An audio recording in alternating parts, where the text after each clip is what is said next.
Well, good morning and welcome to the Real Estate Heavyweights Podcast, episode 98. I'm Ashton Hines. I'm with Tavis, Westbrook, and we are happy you are with us. We are welcome that you are happy with us. My brain is scrambled like the eggs I ate this morning. No, we are happy that you are with us. Did you already eat breakfast? I'm proud I've of you. had several cups of Good job. coffee. I've had breakfast. Just got a lot on the old brain. So anyway, but we are glad you're here. It's a Friday morning. It's supposed to storm and hail and do all the things that evidently is really great. All of what Dallas does these days. At least a couple times a year, we have a serious hailstorm that comes through and threatens to tear up marinas and make people who own property and rental properties nervous. And yeah, it's weird. It's like we're dealing with it in March and April, and then it seems like September, October, November, even we're dealing with some of these crazy pop-up really storms. weird. So not fun. Not fun. It's great for the roofing business. I mean, those guys like it. They sit around and wait for this kind of stuff. Yeah. So I don't know that we need to worry about their business model anymore. They're doing just fine.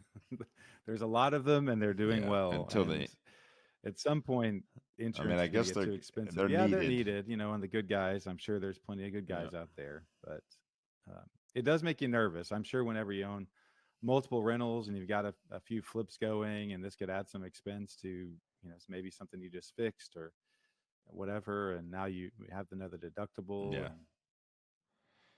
I will say I give kudos to the roofers that show up and do more than just door knock, right? If they show up and they got tarps and they're willing to help and they're like, hey, did you have any damage? Let's put a tarp up there and let's get you tarped, before any kind of agreement takes place or anything like that. Just a helping hand to set you off in the right direction. I mean, if you do that and you're in a roofing company, I think 99% of people are, probably going to feel pretty loyal about working. I didn't know they do that. They would just show up with tarps. Yeah, that's a good amount of people that will do that. I mean, because otherwise, as a homeowner, I got to go to Home Depot. I got to go try to find the right tarp, and then I got to get a ladder that I don't have to get up on my roof. And now, how am I going to secure it to my roof? If you're punching nails into it, now you're talking, you're going to get leaks that you didn't have. More leaks. So. Yeah, that reminds me of like the cleaning products, the demonstration of the cleaning products where they'll clean like half of your bumper or something, and they're like, and you can buy the bottle to clean the other half. It's like, yeah, exactly. We'll do this for you, and if you really want the whole thing done, just give us a call next week. So my brother works for a roofing company. He's probably been there maybe a year or so, maybe a little longer, but he works for a roofing company that's based out of Tyler. And I know he kind of does stuff all around, but we had that conversation a few days ago, or last week or something, when hail came through, and he said, how'd you guys fend up against the weather? And I told him, I said, hey, it came down hard and fast, but it was dime size, pea size hail, and I said, get your tarps ready, go door knock. And he goes, yep, I already bought my tarps last night. I'm doing it in the morning. I was cool. like, okay, I didn't know they did that. That's really cool. So bad weather's supposed to be coming through today. I have a meeting with a mortgage guy that I've known for a while. He was really young in the business when I was first starting, and we were kind of both starting around the same year. He's a younger guy, but he has a rental house, I think, up in Arkansas. And we kind of hit it off, and knows about some of the investing, and he's done really well on social media. He's targeted a lot of his content towards first-time home buyers and younger single folks like him, and he's done really, really well.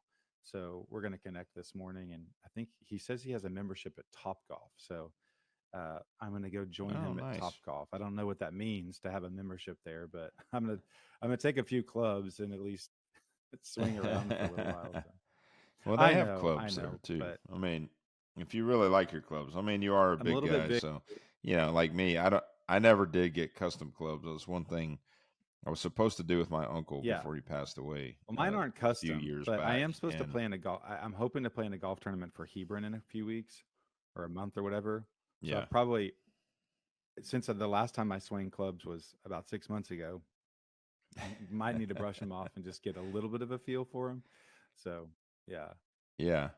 I'm trying to think the last thing. It was probably Top Golf was the last time I yeah, swung a club as well. But other than that, the last time I played on a golf course was probably this annual Chicago title golf tournament coming up here in the next yeah, week and a half. And so I get to show up and practice on the real golf course. But, yeah. it's a scramble. Nice. So, usually I get a couple Well, I good sat hits down in, with, but speaking of Chicago other than title, I that, sat down I with your don't do friend very Michael well. Kearney over there the other day, and he was showing me some of their Shout out. software that they use. We were trying to maybe do some circle prospecting around some of your flips recently, and trying to dial Yep. in how to contact some of those people. And yeah, they have very sophisticated software that it's pretty scary actually how much information they have on people out there, and how old they are, how much they owe, what the, how to contact them, how likely they are to sell, like all of these different metrics that you can narrow down even more than, I mean, there was like 50 different demographics they could kind of filter by if you really really wanted to be specific. So that was cool to sit down with him and kind of see how their system works. And they have a whole mailer. They have a relationship with kind of a postcard mailing company that they can take their information and help you transfer it over to this mailer company and help you do some postcards or whatever you're going to do, which I know you've tried in the past. And we had one of our Mark, he was a big mailer guy, wasn't he? Early on, Hmm. one of our interviews, our Mark Yeah. Fuller, he does. Yep, he Mark does Fuller. mailers and has a lot of Yeah. success with And I them. think that's still his, yeah, that's still his, that's probably still his Yeah, main marketing tool. I mean, he's been doing it for a long time. He's got his budget dialed in. What do you say he was yeah, spending he eight to spends a ten lot. thousand dollars a He month? spends a lot. But I mean, if you're getting, Um, if you're getting, we've talked about this before, and we can get into what I did yesterday, and I've kind of come to a small conclusion about life based on yesterday. But so your acquisition cost, whenever you're buying off market, it seems to be however you want to slice it up, you're going to be spending several $1,000s to acquire these off market properties.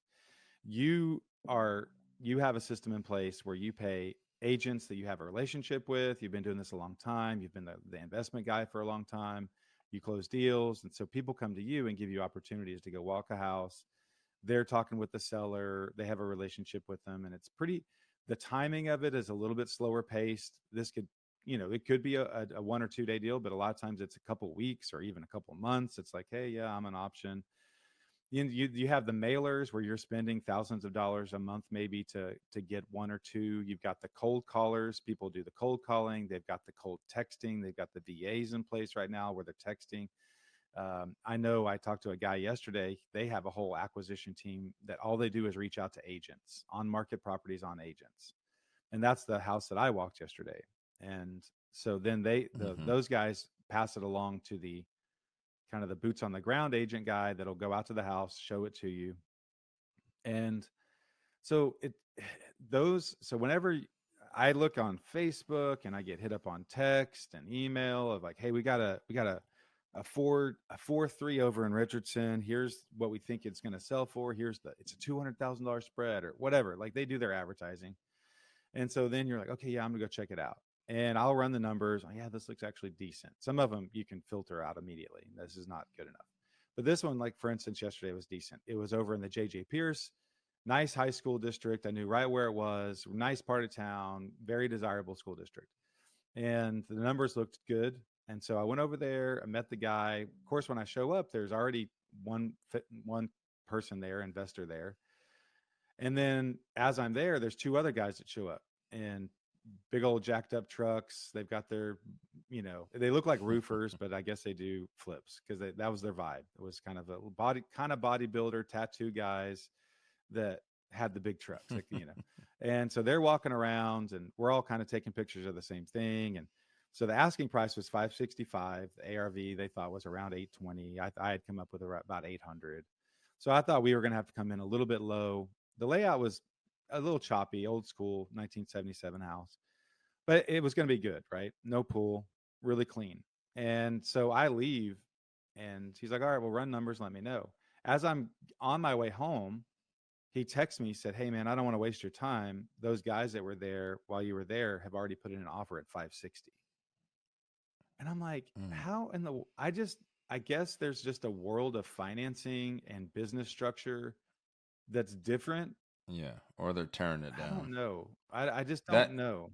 we didn't talk about it much yesterday, but that neighborhood, I missed out on one.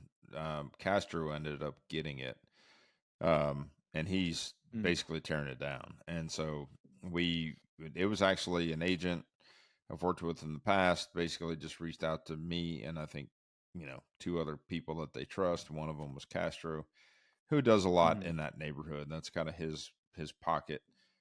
And yeah, he took it down. He outbid me yeah. and tore it down. And I was trying to buy it to where I could renovate it, and it had a pool. Pool needed an extreme amount of work. I think you Mm. walked it with me. Do you remember over there? And I don't specifically I think you remember. came I mean, I out and know walked it Jason with me, has, but there's been some that y'all kind of have been bidding on a few. I th- did you walk Yes, I one of walked his his with house. me? That okay? So Okay. that Yeah, yeah, day yeah, yeah. we Okay. looked at a So it was house, around the an corner old from house. his Okay, house so he was building. Jason, Yeah. yeah, so Jason outbid me on that one Okay. that you and I walked, and I was looking at it from an angle of how do I buy it deep enough To flip it. to, and it was weird because it had that add on in the back, and Hmm. it needed Some some creativity. love for sure. Bring your creativity. Needed some creativity. Yeah. And I was looking at it as a flip and knew that if I could buy it where I wanted, then it was like a no brainer even to build it. Like it Hmm. could go either way. And I was actually thinking in my head, leaving that day, going, this might be the one that I decide to Hmm. tear down and build. But the margin's got to be healthy enough because you're taking a timeline from a 6 month project now to an Mm. 18-month project, right? Realistically, I mean, as fast as somebody say they might be able to build, maybe you can build in 6 to 8 months. Of course, we have our friend George Roddy who brags on 100-day build time, and that's all legit. But there's infrastructure that takes place Sure. prior He's to, got so there's designs design already in time, there's place and permitting yeah. time, there's a lot of these things that happen before you can even Yeah. break ground. And I think at this point now, that was several months ago, but Castro's demoed that house now, and he's got plans, and I think he ended up securing an end buyer, and so now he's Oh doing a wow. custom Okay. build for somebody, which that's kind of the direction he's going in more Flipping. than a spec build or flip. He's trying to secure the back end and be bring it all together as a Yeah. package deal for somebody. It's great. It's more headaches than I like Yeah, dealing with, there's but room for it for sure. And he has you a know, really distinct design style and he has his whole yeah, branding I is love really his great. style. But I think he so does a great. yeah, They my do a take, great job. so it was just weird that like, okay, I'm there. I know what I'm looking at now. I'm taking pictures. I'm going through, I know sort of from our perspective, it's like, if you're the buyer, you're saying, okay, yeah, I just know you're not going to pull the trigger on something without walking it. So best case scenario, you're like, yeah, this looks Hmm. really good. Let me go look at it tomorrow. We go look at it today, and you're like, yeah, let's go. And then so then you talk to your bank about, there's just a process in place to say, yep, let's pull the trigger on this specific house. And yet these guys show up Yeah. after I get there, and then before I even get home, they've made an offer for $560,000. And I just have to assume they're not idiots. So they've got something. And what were It's they asking? 565. Five Yeah. So sixty they were five. just under. I mean, there was enough Okay. activity. They were going to get Yeah. close to asking. I knew that. There was just too much Yeah. going on there. And I mean, good for them. That's why they create these huge buyer lists. That's why they put it out on 20 different Facebook groups, just to get people there and Yeah. excited about it. I mean, that they're doing their part. I mean, I will say there's a process here, and to back up a little bit. I mean, if let's say this is their area. If this is their area and this thing popped up and they already Yeah. kind of ran their numbers beforehand, a lot of times I know going into a project what my number needs to Yeah. be That when would I make walk in sense. that door, right? So there's a lot of cases where I jump in my truck, I do my calculator, I work my math, and then I'm Mm, given a number right then, right?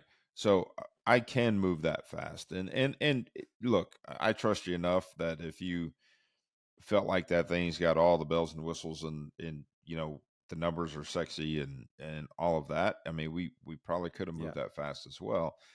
Um, but when it's one of those things like you were struggling with the ARV, and that's why in some cases you have to be careful because when you start competing with a teardown analysis, it's a Right. totally different world, right? Like because now you're talking the added value number can shoestring you up to a $2 Right. million build.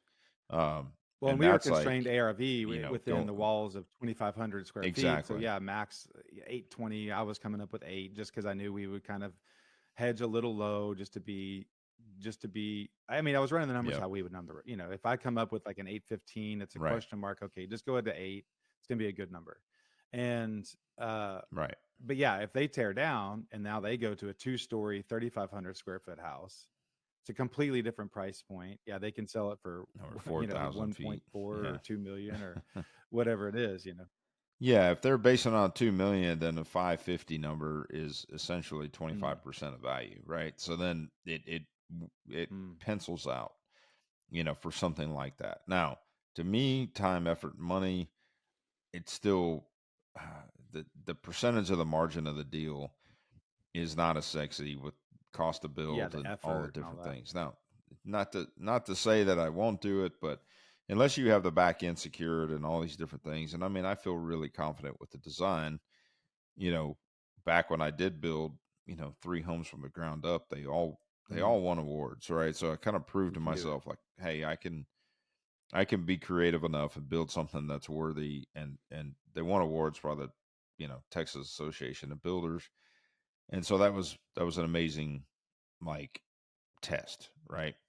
But from a business point of view, it's like, man, you know, when you're thinking about the time, effort, and money and tying up capital, you know, we know we interviewed somebody in our show, several months ago that obviously broadcast this heavily about this Right. is the only way. Scratch This build. is the Yeah. only way to get rich. You have to do this, But it's also he doesn't talk about the risk factor in it um, at all, and you've got to make sure when you're playing in that game that you know what you're doing from a design element, from a Hmm. functionality element, to all these different things because it wasn't that long ago in the late, you know, or first decade of the 2000s when there was a tremendous amount of spec builds sitting on the market that were $1 million properties, anything from back then 750 to a Yeah. million five that just Mm. lost their Well, you know and what the and that was 10% all in drop at that Dallas point and is like, these tear man, that's a down lot of money. neighborhoods. How much is your margin that you're building into these things, and then your floating cost Yeah, on that is like, and we're creeping that direction, right? We're going into this uncertainty of the market. So, there's discussion about next year these forbearance, you know, pieces on government backed loans are going to start going away, and so things are going to start going to the foreclosure market.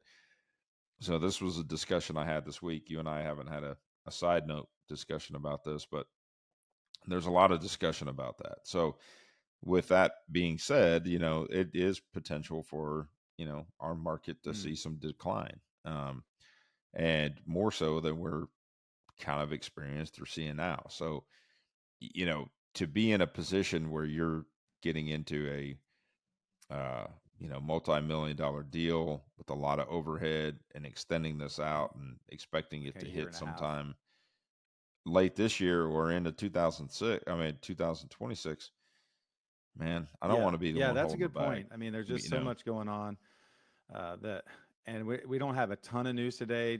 But we'll talk a little bit about the mortgage rates and stuff that's just kind of happening nationally. But but so sorry, I think we went off sideways. I don't know if you got well, your my full full point point was this: is across like, with the I'm trying to. So for those of you that may or may not know, I've been doing real estate for a little over 4 years. I do traditional. I've helped people buy and sell. I've flipped four.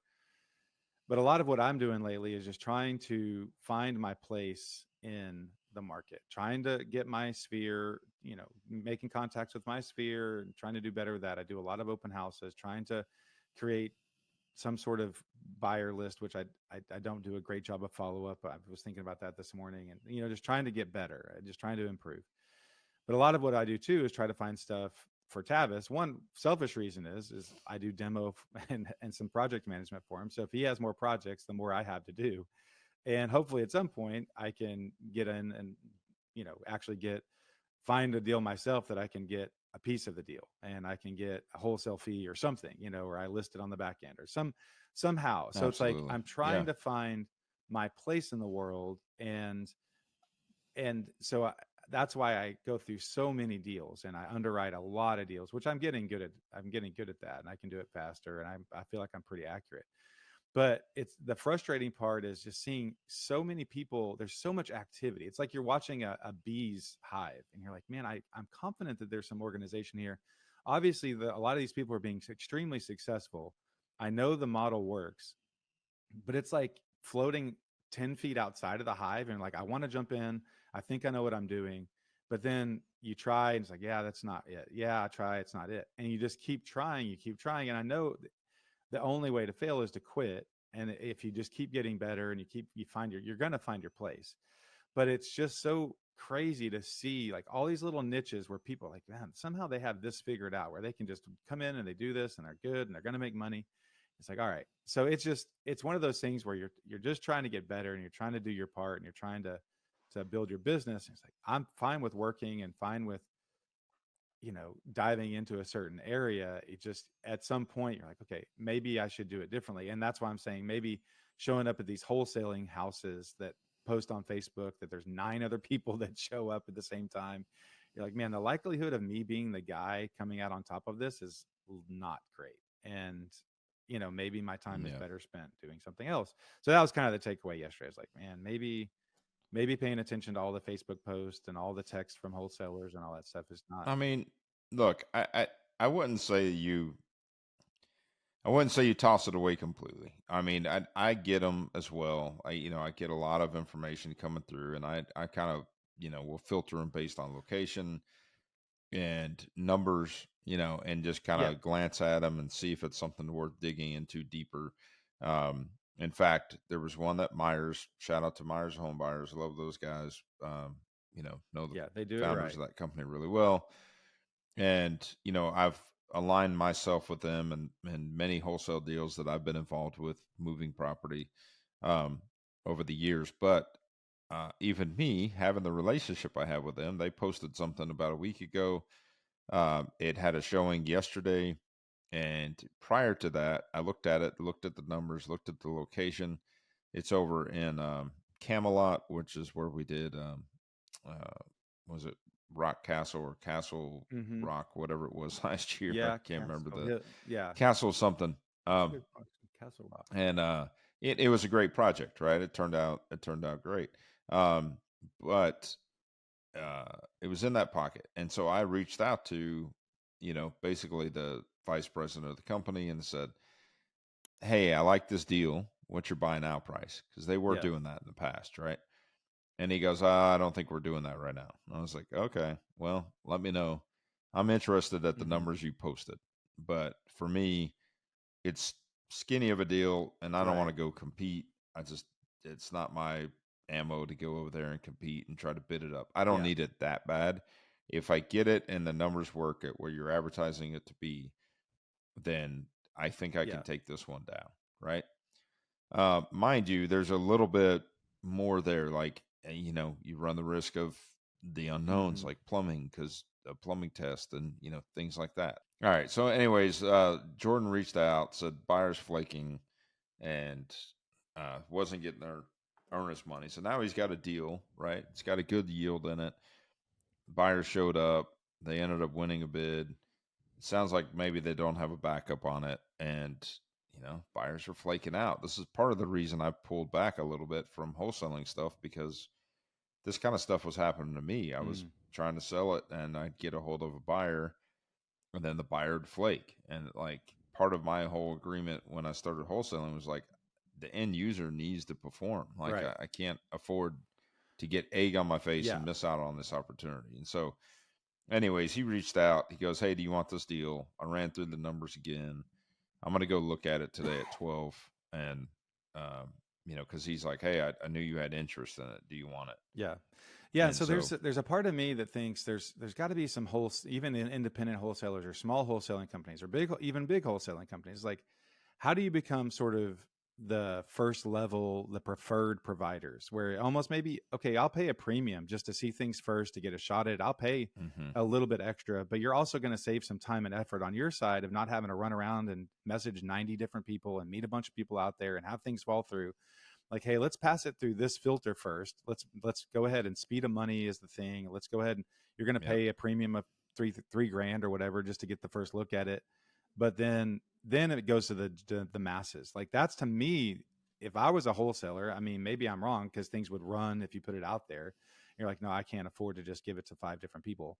But there is some value to being like, hey, I will close if this works for me. I just want a yeah. chance at it. I don't have to compete with 90 different people.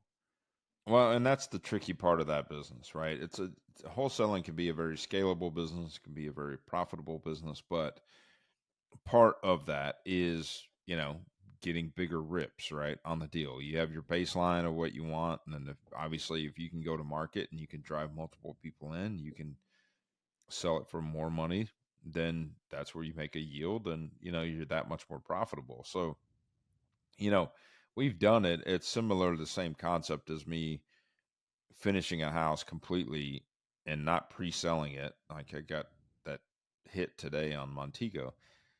You know, it would hurt me to accept the deal now versus get it finished 100%, go to market with it, right? And get more eyes on it and have more opportunity.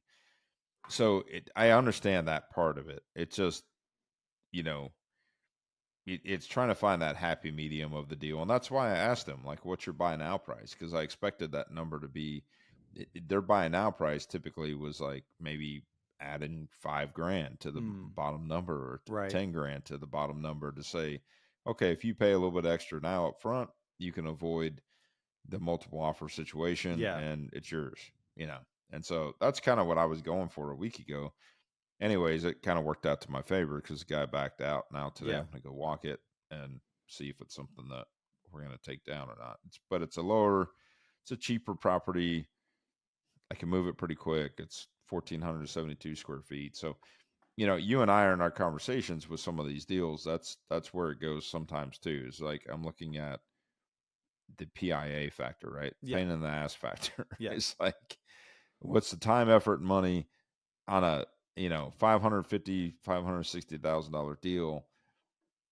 That's going to be minimum 250,000 probably in renovations, and we're talking 6 months to 9 months of a project, right, to get it all the way done and back on the market to make a number, Yeah.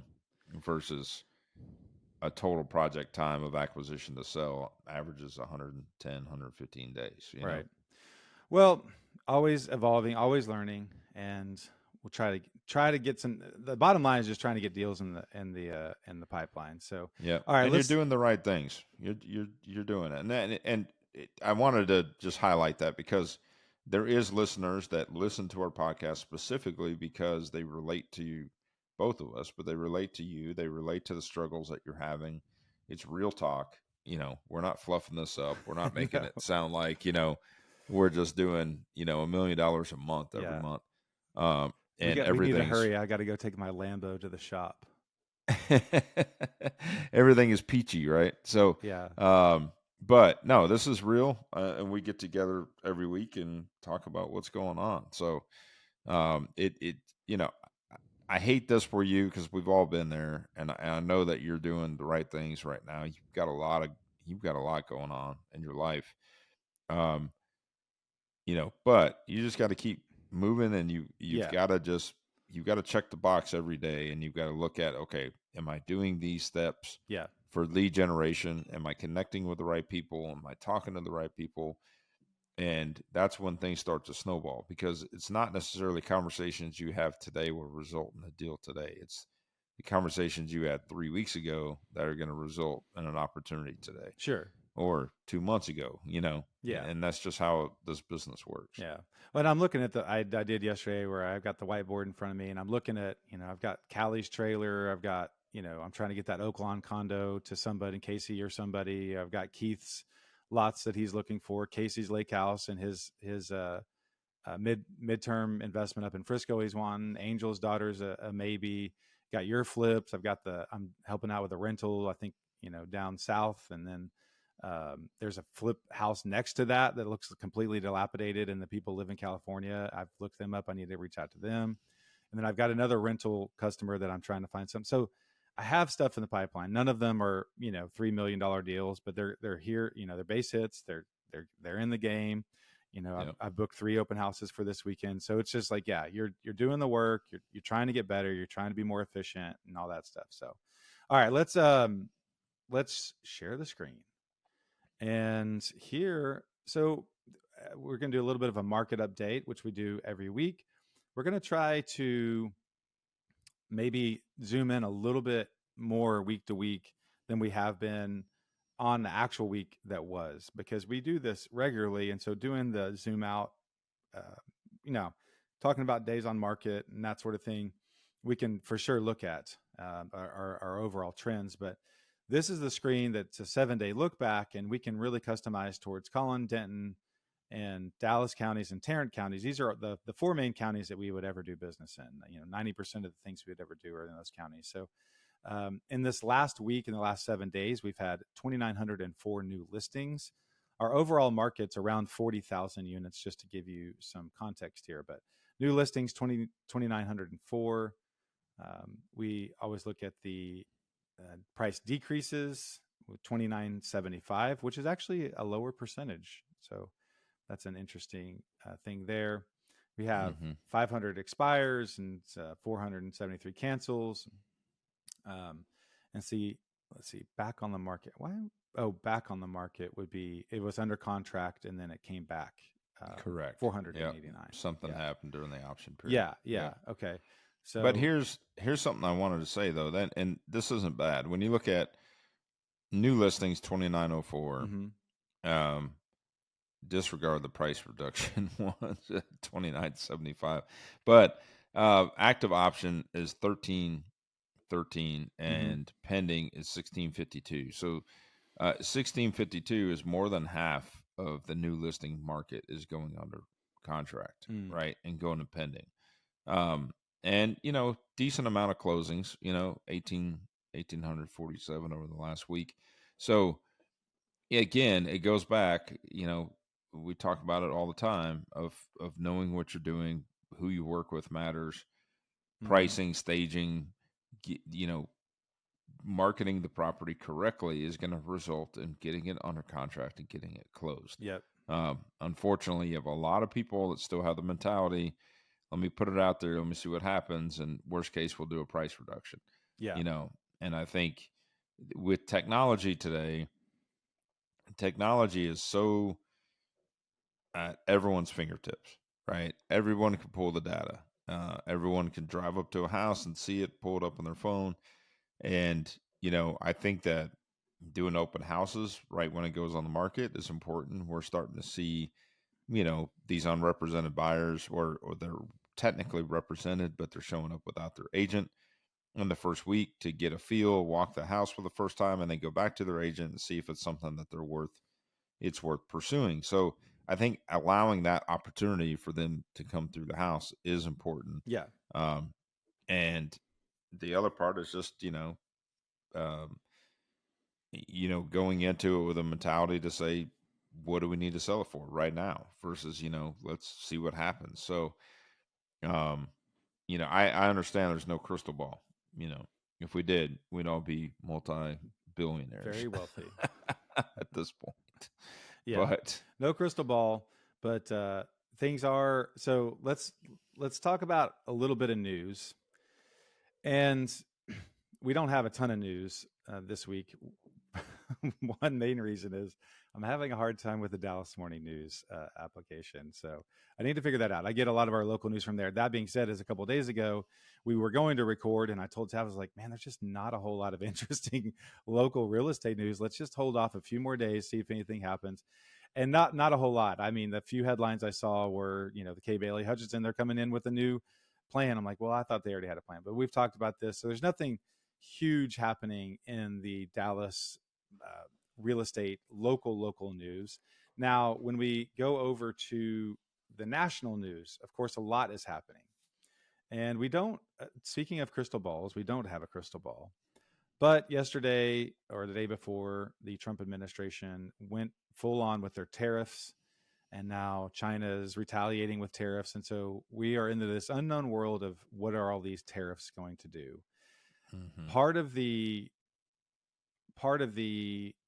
suggestion is that mortgage rates will lower because things are getting more expensive. We've got to make money cheaper so people will get out there and borrow money and buy things.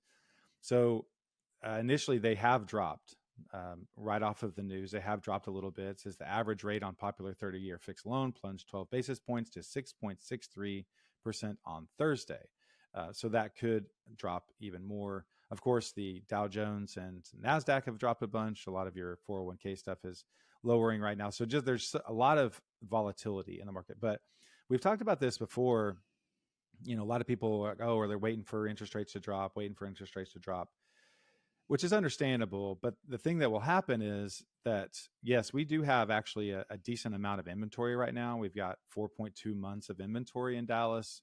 We have an increasing number of listings that, this is the time of year where listings go up. And if interest rates drop and a bunch of people jump into the market, some of that will be absorbed. And then you're going to have more competition for less properties, which means the prices will go up. And your net mortgage will probably be similar or higher because you're going to be paying more for a house, maybe less on your mortgage, but more for the house, Mm-hmm. which that is the basis for your insurance and it's basis for your taxes. So it's not this magic pill of like, oh, let's go to 5% interest rates and everyone's going to be like super happy. Now it'll create a lot of activity. Realtors should be happy because people should be buying and selling houses at a record rate.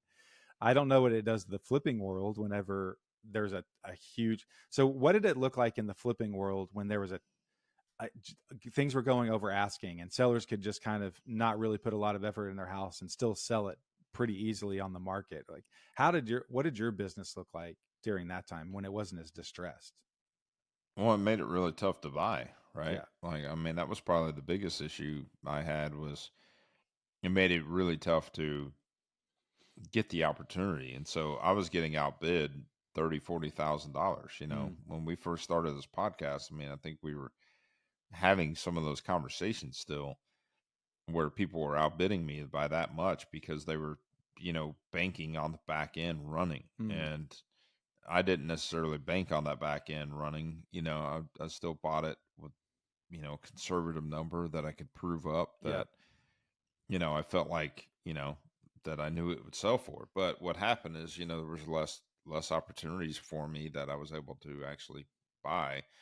And we were wholesaling a little bit, but, and the wholesale margin was pretty low. I mean, I'd be lucky if I made 10,000 on a yield on a wholesale deal.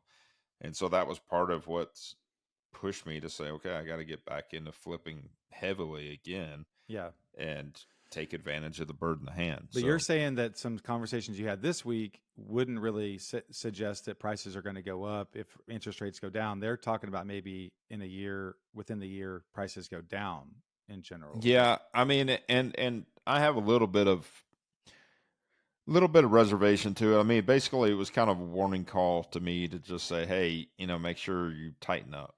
Make sure you're not loosey goosey on the back end, and make sure you've got exit strategies in place because we're going to start seeing, these distressed properties and the amount of people that are in foreclosure or forbearance type of situation, which here's the reality is, so we've been in the situation where because of the economic crisis that we've had over the last couple of years, people that are behind on their mortgage have been able to stay in their home because there's lots of equity. And so they've created forbearance programs and they've moved but they're moving the equity onto the backside of what they're negative, right? And then they restructure the loan for them and stuff and make it easier. And so those things have been happening. Well, there's still a tremendous amount of equity on those properties based on where they're behind and what the value of the property is. And so they've held back. There's been restrictions on, the past administration has suppressed that from letting it go to foreclosure markets, and so there's discussion now of that changing going into early next year, into the early first quarter of 2026, that we're going to start seeing more foreclosures actually start hitting the market. Yeah. And so when that happens, obviously those prices are going to be lower than what the market is now. And essentially, because there's so much inventory going to market at a lower price, it could potentially pull, values down. Yeah. Um, Well, it'll be interesting to see. I mean, obviously, on a national level, things are very a little chaotic and interesting. Depending on who you're seeing, it's like, oh yeah, they're setting it up to be an amazing run, or man, this is going to be a nightmare for a while. So it will be. There's $100,000 price reduction right there. Yeah. So okay. All right. Let's get into our last segment, which sometimes we call "What's Your Problem," but we'll call this one "What's Your Problem." And here's what's my problem, right? So I will be selling my house. I will be going onto the side of the market that's figuring out how to price a consumer house, how to get your house ready to sell. We built this house 9 years ago, brand new. It was a K-Hovnanian home, and but 9 years of use and 3 dogs and kids, and it's like, okay, there's a little wear and tear on the house. And I've had Angel over here to paint or no, to give me a quote on painting. We're gonna refresh the cabinets. Of course, I mean, it's just, you open up this whole thing. It's like, okay, well, how much do you do to get it ready, and how much do you spend? It's like, do I want to spend 20 grand to make 20 grand more on the back end? Mm-hmm. Does it make it easier to sell? Maybe that's worth something. Like, it's sort of weighing these things. I mean, I've come to the conclusion of okay, we want to freshen up the paint at least, and then really minimize the things. So we'll come back to that house, but looking at the generic article of how to make your home welcome to house hunters, like thinking through our house, where because you get used to every day just like looking at the same stuff, you're like, it doesn't bother you after a while. You're like, okay, that's no big deal. Oh, that toaster's always there. That knife block is always there. Whatever, and it's like and so going through editing, I was like, okay, do we take this off? And what does this make this look like? And so anyway, I know you pay a lot of attention. We've talked about with your midterms and your flips on really curating a feel and a vibe when people walk into a house. So I need to have you over. I think I need to have you over, and you can walk through the house and be like, yeah, man, let's get rid of that bag of clothes that's sitting over in the corner right over there. So I've got a few things that I've always told sellers, and I think it's,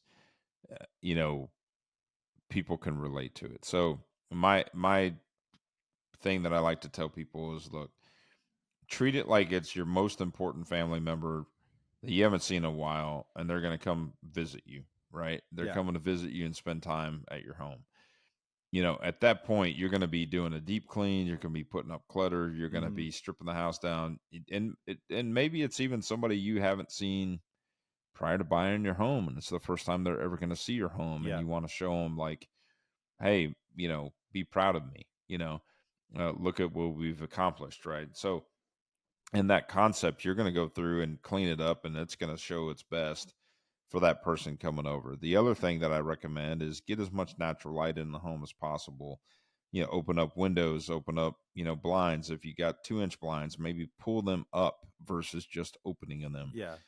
Makes a big difference. That's interesting you say that, because okay, in the master, we've made great efforts to black it out. And I think I have I think I spent a couple of weekends, I think there might be a tint, and then there's blackout temporary shades, and then there's blinds over that. So, but the problem is, like, still living there, like, you don't want daylight coming in, at 6:30 in the morning. It's there for a reason, but you're having to take it off. So when people walk in the room, it's light and bright. So yeah, that will be a sacrifice. Yeah. So, I mean, all those things, natural light, having accent lighting on, cleaning up your closets. When you show the home, any kind of music that is appealing to all, right? I mean, think about it from a restaurant point of view, or um, hotel lobbies, that kind of thing. Like, what kind of music is playing? You don't want to walk in and have Metallica playing necessarily. Right. It's something that is soothing or upbeat, or um, maybe it's just a soundtrack and no lyrics or something. But Yeah. anyways, I mean, music is great because it makes people at ease. And here's the other big statistics: people make an opinion of your home within 5 seconds of walking through the front door. Mm. Is how they feel about the home. So how it feels, how it smells, and what they're listening to, right? Like, all those things make sense. I So will say you that one thing we've done right is we have this you have hotel. a beautiful home, by the way. Yeah, So I don't this is think not you're my going to have house any that I'm problem. showing right here, but Sure. Yeah. but This is not your house. No. we do have a beautiful home, and we do have this sort of hotel scent system that you Nice. can kind of buy these custom scents for based on certain hotels, and it actually does. I don't like candles at all, but this actually does not. This is not a candle smell. It does have kind of that department store Yeah. hotel smell, so that is cool. We need to I figure out. like There's like a that. I like timer on it fresh or something. scents. We've experienced a bad experience with you recently when we walked into one of my midterms and they decided that sugar cookie was Yeah, the smell sugar that needed to cookie, be in there, mixed with a wet dog, sugar and cookie, it and wet was dog like is not. did not mix well. That's not a smell they offer for a reason. So let's look at this house here. So this is. I went Okay. through. I just searched as is, and I looked for something that had been on the market forever. This is an as is home that's that's not a hoarder. I'll put it that way. But Yeah. it does. So when you look at the That's prototypical, a like terrible picture. maybe take right, it's like maybe take some personal things off the wall. They've got 30 pictures in the front hallway.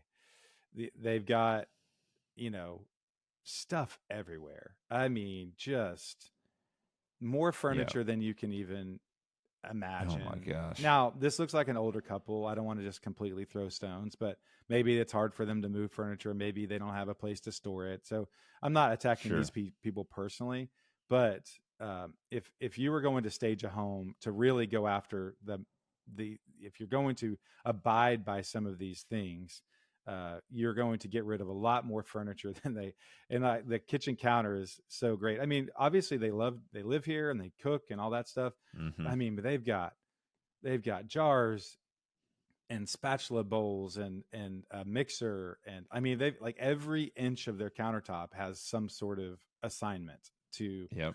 of of something.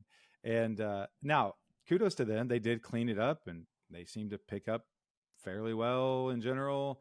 I do. There is a this is one of my favorite. Oh gosh. So we're looking at a bathroom, and so rewind a week ago, we're over at Aaron. How many days on market was that? This Because is I a mean, I lot, saw the price reduction of like $100,000. 150 or something. Yeah, but okay. So we're over at Aaron's midterm rental, a $1.4 million midterm rental, and like we're putting towels out. It's 10 at night. We're trying to stage it. And I mean, we're meticulously folding towels. Tavis is putting on a clinic of that somewhere between sort of the Ritz Carlton slash cruise line, class of folding towels. And so I'm meticulously folding these towels and gently placing them under the countertop. It looked awesome. And I was, really proud. Now, You did good. fast forward to this bathroom where it looks like they tasked their 4-year-old grandkid with going ahead and putting all the hand towels back on the countertop. They've got 1, 2, 3, 4, 5, 6, 7, 8, 9 towels that you can see on the countertop of a little half bath or like And a the crazy side thing is bathroom. that that's not an original cabinet. They replaced that cabinet It's a at nice some point cabinet. in time. I Yeah, like the it's cabinet. a shaker cabinet. Yeah, Now, yeah, so I will say clean, put together, beds are made. There's not a dude sleeping on the couch, which I saw recently. That was, oh gosh. obviously was a tenant that said, I'm not leaving. You can take pictures if you want. Um, I think somebody we know bought furniture for that place because you see all the couches and the chairs, like they're everywhere. yeah, yeah, they must have a lot of people over. Maybe they have a Yeah, nice. it looks like some kind of you know, what do you call that? Where you get a bunch of people together and you're trying to convince somebody to go Oh, into network a. marketing. No, it looks like like you're sitting around in the room to do. Like somebody needs to go into rehab or something. What do they Oh, call yeah, that? an intervention. An Yeah, intervention. yeah, they've It had a looks lot like of interventions. looks like that's the intervention room. Yeah, they've got multiple recliners and couches, and they all have 4 pillows per, just in case. But yeah, so I know we need to do better than that. We're running a little bit short on time here, so I've got to fix Yeah. the problem of Well, you whenever we're got it, and recording and we're I'm live. happy to come over there and look at it. But yes, I mean the big highlights are treat it like it's your most important family member coming for the first time to see your home. You want to show it off. You want it to be inviting. Eliminating any distractions, right? You take dogs with you if you can, versus having them in a crate and they're yapping in a corner somewhere of the house. That's a major distraction. So it's much better to take them with you.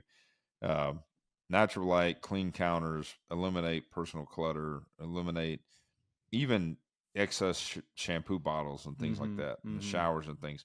You want to make it inviting to where they feel like they can come into the home and explore without, you know, Being without distracted. invading your privacy. Yeah. Well, and it's like have doors open, so people feel like, yeah, I can go in there, have lights on, because I don't know how many times it's like, as an agent, you become experienced to go in and turn lights on ahead of time, But as a buyer, they won't, because the buyer's like, I don't know if I could go in there. Like, sure. Okay, that's a great room. You know how many times they just look around the corner of the door and they're like, oh, okay.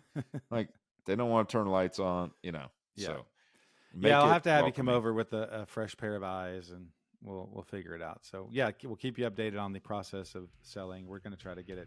We're trying to get it ready to take advantage of the spring market, the activity. So we shall see. But all right, well, if you have not, find us on Instagram, Facebook, all the things. We're going to still continue to figure out the live. It shows that we're live, but I don't think we are. So we're still figuring it out. But episode 98, we're doing great, almost to 100.